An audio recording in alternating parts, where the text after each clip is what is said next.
Today we're going to be talking about shear force and bending moment diagrams. And just as a little bit of backdrop to this topic, the expectation here is that you feel comfortable developing free body diagrams of beams with various types of loadings, and that you're able to generate a free body diagram, figure out the reaction forces, and also, I expect you to be able to take a cut anywhere within a beam and figure out the resulting shear and bending moment at a cut. And so that's where we're going to be starting from. That point today. And so, in particular, we are going to be talking about how to determine the behavior of the shear force, the internal shear force, and the bending moments at any point in a beam. And so I'm going to be focused just on some very fundamental concepts today without delving into any particularly complicated problems, but there are some things I want to make sure that you understand about this process. So, as I mentioned, we're going to be talking about what are called shear and bending moment. And we use the word diagrams, although I'm not sure I like that word very much, because really we're just plotting functions here. Okay, shear and bending moment diagrams. My pen's a little weird today. See if I can make this work. Okay, so let's consider now a very simple starting point where we have what's called as just a simply supported beam. So we have a pin support on this end and a roller support on this end. And we're going to have a distributed load applied throughout the beam, load Q. Now let's go through the process of doing statics. So we're going to cut this beam away from its supports, and we're going to do two things. We're going to determine the reaction forces as well as turning this uniform distributed load into a resultant force. So we have our beam here. And then we've got a reaction. Let's call this the reaction at A. Let's say this is point A. This is point B.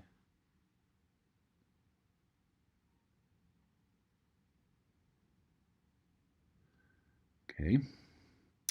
And then the distributed load, remember you just take the area under the load, which is Q times the length L. And this is a rectangular object, so the load acts for the centroid, which is right in the center of the beam. So it has magnitude Q times L, which means that this reaction is Q times L over 2, and this reaction is Q times L over 2. Now let's cut the beam. So what we're interested in from an engineering perspective is, given these reaction forces and external forces, what are the shear forces and bending moments that develop in this beam? And we don't want to take just like one cut, for example. We want to know what V is as a function of X, and we want to know what the moment is also as a function of X, where X runs from left to right. Okay, so we want to know the behavior of these internal forces at every point.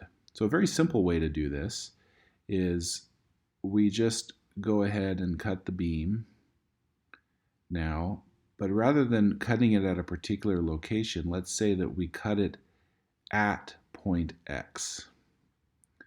We have our reaction over here, reaction at A.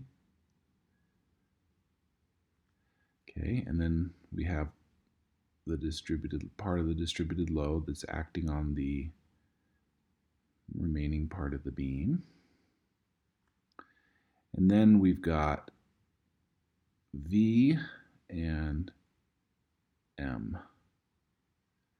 Okay, so these are our two unknowns, V and M, and since we're going to cut this at an arbitrary location x, when we solve for V and M, they're actually going to be functions of x, which is exactly what we want, which we can then plot on these things, so-called shear and bending moment diagrams.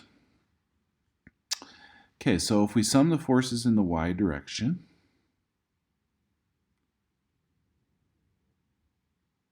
set that equal to 0, we get RA, which is QL over 2 minus V, and then we have the distributed load, so we convert this into a resultant force, which is the magnitude Q times the distance over which it acts, which is X, minus Q times X, and that has to equal 0. Okay. And then if we solve now for V, and now we should notice that it's going to be a function of x, which is what we want. It's going to be QL over 2 minus Q times x. Okay. Let's see if I can fit the moment computation in here so I can keep it all on one sheet. So if we sum the moments at the cut, set that equal to 0, then we end up with minus QL over 2 times x. Right, that's this reaction at A, right? It has moment arm x plus qx times x over 2, that is the distributed load, plus m equals 0. I'm just about out of room here. Okay. So let me highlight these and then move to a new sheet here. Okay, so what we end up with is v of x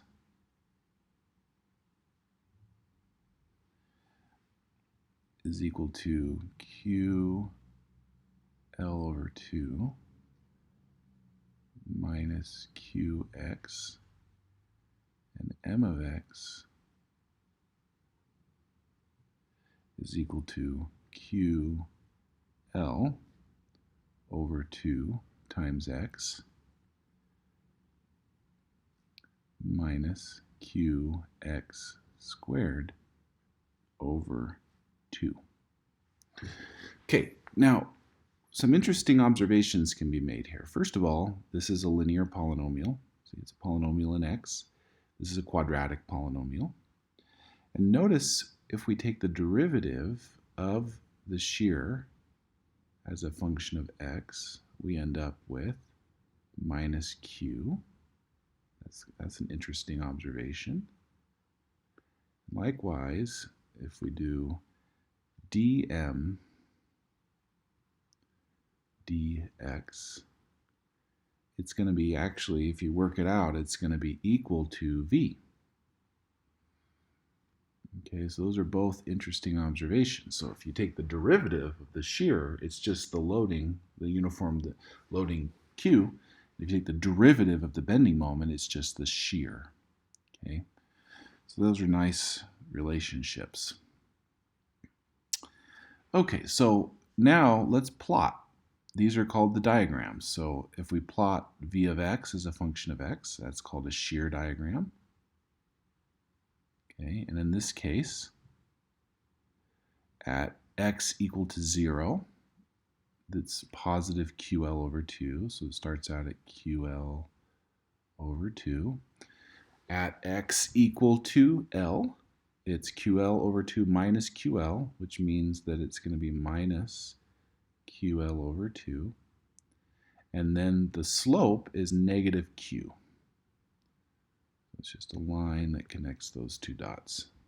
So now you can tell if for that particular beam, at any location, you can evaluate the shear force without ever having to do another cut.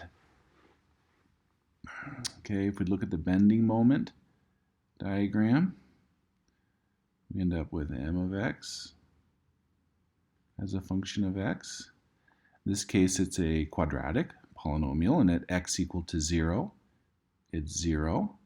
And at x equal to L, interestingly enough, it's also 0, which makes sense because it was pin supported at both ends, and so no moment could develop at the supports. And then it's just a quadratic term. Okay, and if you plug in, you can see that the maximum, so if you want to know the maximum of the moment, in this case you can just look at it, just inspection tells you that it's halfway. In general, you could take the derivative of the moment, set it equal to 0, and solve for the x value that satisfies that. In this case, it's L over 2, so if we plug in L over 2 into this moment equation, we're going to get Q L squared over 8.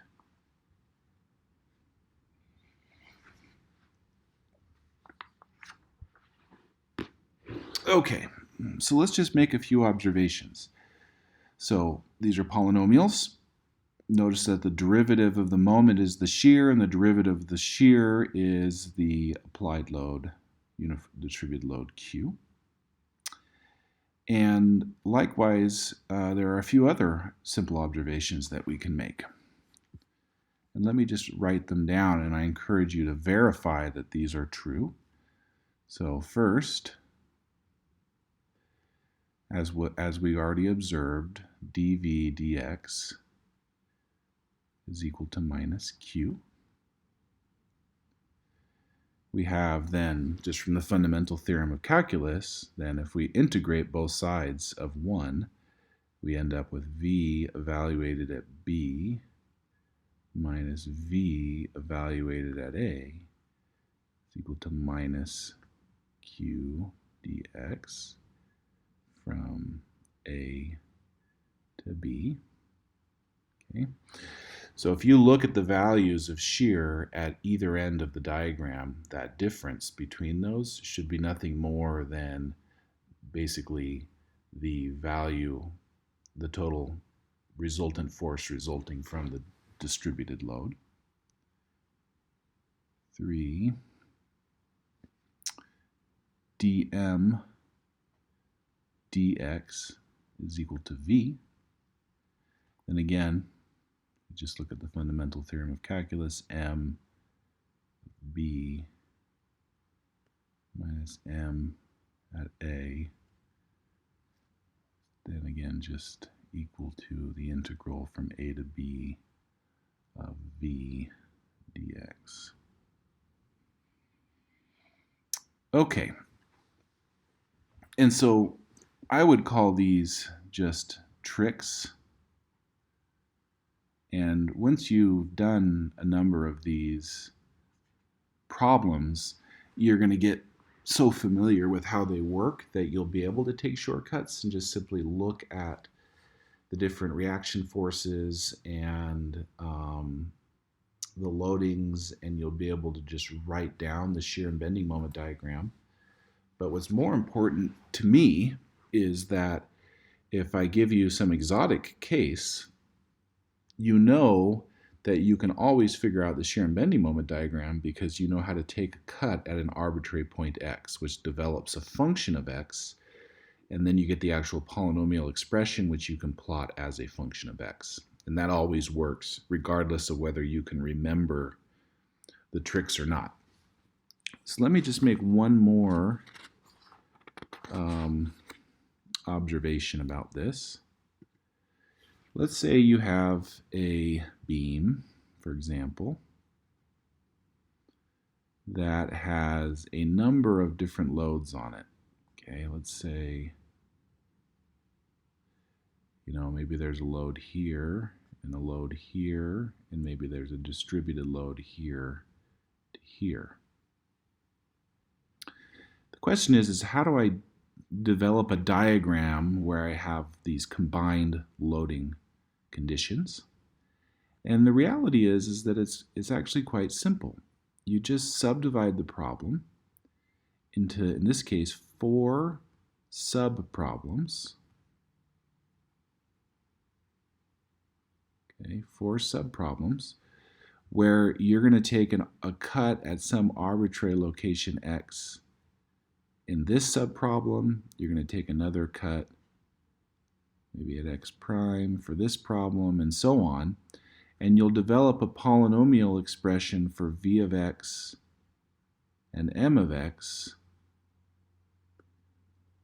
v of x, m of x, and so on, for each subproblem. And then when you plot, let's say you plot v of x, right, you're going to plot each of those polynomials individually, right? So you're going to have some polynomial here, and some here, and some here, and some here.